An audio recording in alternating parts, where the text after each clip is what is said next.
조갑제TV 시청자 여러분 안녕하십니까? 저는 조갑제닷컴의 조사별입니다. 2022년 9월 22일 오후 4시를 가리키고 있습니다. 윤석열 대통령의 유엔 총회 참석 그리고 뉴욕에서의 외교 행보와 관련해서 지금 언론은 아주 비판 기사를 쏟아내고 있습니다. 그리고 민주당 측에서도 외교 참사다라고 하면서 총공세에 나서고 있는데 여러모로 아쉬운 면이 많습니다. 저는 한미 정상 그리고 한일 정상이 아주 짧고 굵게 소통했다라고 평가하고 싶습니다. 그런데 자꾸만 부수적인 작은 실수들이 전체를 흐려버리는 이런 결과를 만들고 있다라는 점, 이 점이 너무나 아쉽다라는 거죠. 자, 이것은 지금 대통령실에서 사전에 뭔가 유엔 총회 참석과 관련해서 한미 정상, 한일 정상회담에 대한 기대를 너무나 높여버린 게 아주 치명적인 실수였다라고 이렇게 말하고 싶습니다. 자, 원래 나토 정상회의나 유엔 총회와 같이 수많은 국가들이 참석해서 다자 간의 외교가 펼쳐지는 이런 다자 외교 무대에서는 일정의 변수가 상당히 많습니다. 수십 개국 정상들의 일정이 아주 맞물려 돌아가기 때문에 약속했던 만남이 불발되기도 하고 지연되기도 하고 또 전혀 예정에 없던 만남이 또 현지에서 즉석에서 이루어지기도 하고 이런 일이 다반사라는 것이죠. 그래서 어떤 특정 국가를 방문하는 국빈 방문이 아닌 이런 다자 외교 무대에서 뭔가 한미 정상회담이 약속되었다. 한일 정상회담이 약속되었다. 그리고 이 회담에서 이런 의제를 가지고 논의할 예정이다. 이런 발표를 섣불리 하는 것은 굉장히 위험 부담이 큽니다. 그런데 그걸 지금 대통령실이 너무나 기대치를 높여놨다라는 것이죠. 그리고 이런 정상회담을 통해서 지금 문제가 되고 있는 미국의 IRA법, 인플레이션 감축법이라고 하는데 한국산 전기차가 타격을 받는 것 아니냐 이런 우려가 있습니다. 이런 문제를 마치 한 방에 해결하기라도 할 것처럼 이런 분위기를 너무 앞서서 띄운 것 이것 자체가 저는 참 실수였다라고 보고 있습니다.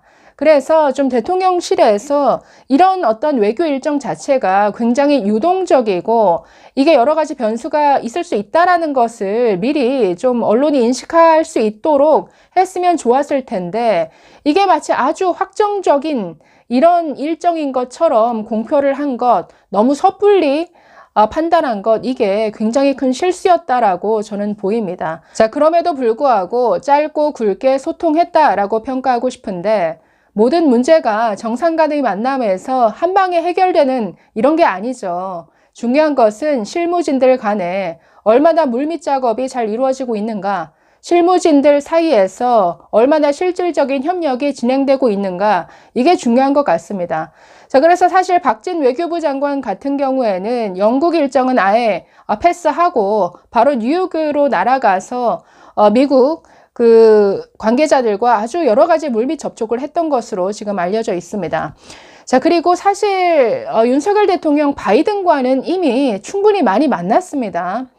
사실 대통령 당선되자마자 가장 먼저 바이든 대통령이 축하 전화를 했죠. 그리고 정말 최단시간 이내에 방한을 했습니다. 그래서 취임하자마자 정말 2달도 지나지 않아서 바이든 대통령과의 이런 만남이 이루어졌는데 그때 이미 만나서 충분한 이런 공감과 대화가 있었고 또 그 이후에 또 나토 정상회의에서 또 3자 간의 정상회담이 또 있었습니다. 그 외에도 영국에서도 만났죠. 뉴욕에서도 지금 3차례나 만남이 이루어졌습니다.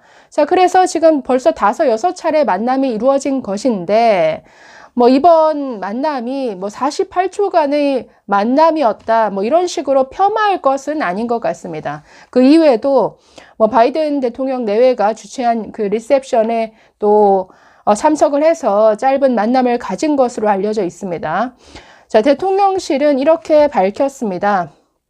윤석열 대통령과 바이든 대통령이 그 현안을 두고 영국과 미국에서 3차례 환담을 가졌다라고 밝혔는데 그 엘리자베스 2세 조문이 원래 그 대통령 일정이 없었죠. 미국 그 바이든 대통령 일정에.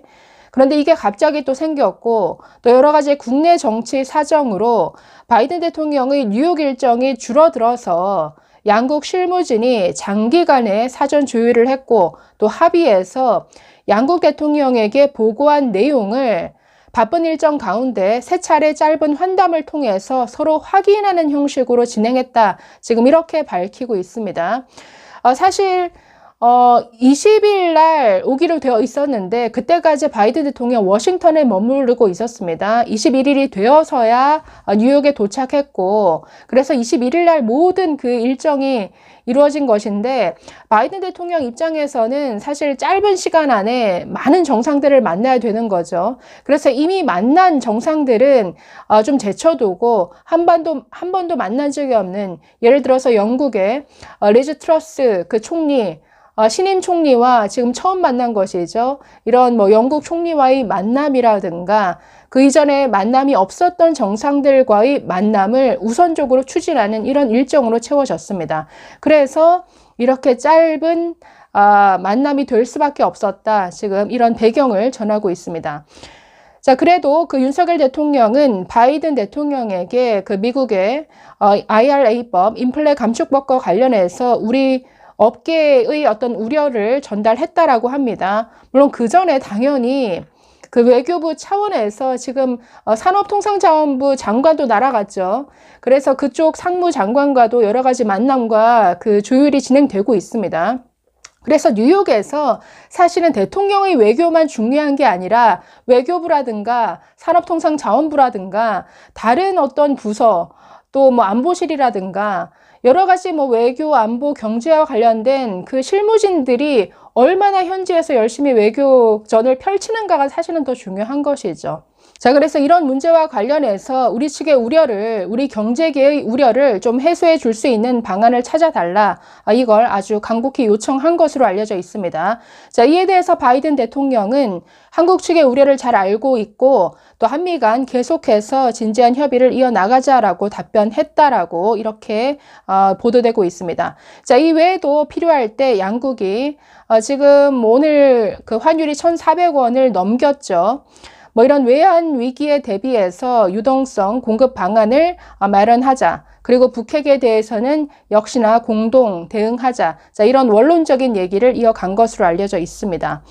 자, 이 외에 21일 날 있었던 그 한일 정상회담 30분간의 만남이었는데 사실은 저는 이건 만남 자체가 굉장히 중요했다라고 보여집니다. 자, 무려 2년 9개월 만의 첫 만남이죠. 지난 문재인 정부에서 한일 관계를 거의 파탄내다시피 했기 때문에 그 관계를 회복시켜 나가는 첫걸음을 뗐다라는 이 측면에서 저는 이 만남 자체가 굉장히 의미가 크다라고 평가하고 싶습니다. 자, 사실 우리나라 정치권의 반일 선동, 반일 감정도 문제지만 일본 내에서의 우리나라 정치권에 대한 불신과 혐오도 정말 대단한 수준입니다. 자, 그렇기 때문에 그런 일본 내부 사정이라든가 한국을 바라보는 여러 가지 시선이 굉장히 안 좋은 상태에서 기시다 총리 또한 그 국내 여론을 살필 수밖에 없는 거라는 거죠. 그렇기 때문에 뭔가 이런 만남이 순조롭게 진행될 것이다라고 미리 예상한 것 자체가 이건 너무 기대치가 높은 것이죠. 그러나 이런 만남을 시작했다라는 점에서 저는 의미가 있다라고 봅니다. 이걸 가지고 굴종 외교다, 굴욕이다라고 보는 것은 이건 또 다른 저는 악의적 왜곡이다라고 이렇게 평가하고 싶습니다. 자, 그래서 사실 굴욕 외교 참사라고 하면 문재인 정부가 더하죠. 아니, 2017년인가요? 중국 방문했을 당시에 황당한 발언을 했죠. 완전히 중국을 높은 산봉우리, 우리나라는 작은 산, 이게 무슨 조공 외교도 아니고 중국 몽을 함께 하겠다라는 이런 어이없는 발언까지 했었습니다. 그리고 대통령 혼밥했죠. 우리나라 그 수행 기자단이 폭행당하는 이런 사건까지 있었습니다. 이외에도 2019년 문재인 대통령 유럽 각국을 순방하면서 뭘 했습니까? 북한에 대한 제재를 풀어달라, 완화하자, 이런 주장을 했었죠. 그래서 도대체 누구를 위한 대통령이냐, 어느 나라 대통령이냐, 이런 의심을 살 만한 이런 행보를 보였습니다. 당시 보다 못한 프랑스의 마크롱 대통령이 대북 제재에 있어서는 국제적인 단일 대우를 유지해야 한다, 이런 아주 뼈아픈 지적을 해서 그야말로 망신을 자초했는데, 여기에 비하면 정말 경제 문제라든가 여러 가지 현안을 가지고 실질적인 해결을 해 나가려는 이런 윤석열 정부의 노력이 저는 앞으로 뭔가 성과가 분명히 있을 거다라고 봅니다. 그럼에도 불구하고 지금 48조 만남 이후에 나온 이런 윤석열 대통령의 실언, 욕설, 이런 어떤 작은 실수가 전체를 다 덮어버리는 이런 걸 만든 것은 진짜 너무나 뼈아픈 부분이죠. 이에 대해서는 대통령실도 또 윤석열 대통령 자신도 정말 앞으로 좀 조심하고 고쳐 나가야 될 부분이라고 생각합니다. 감사합니다.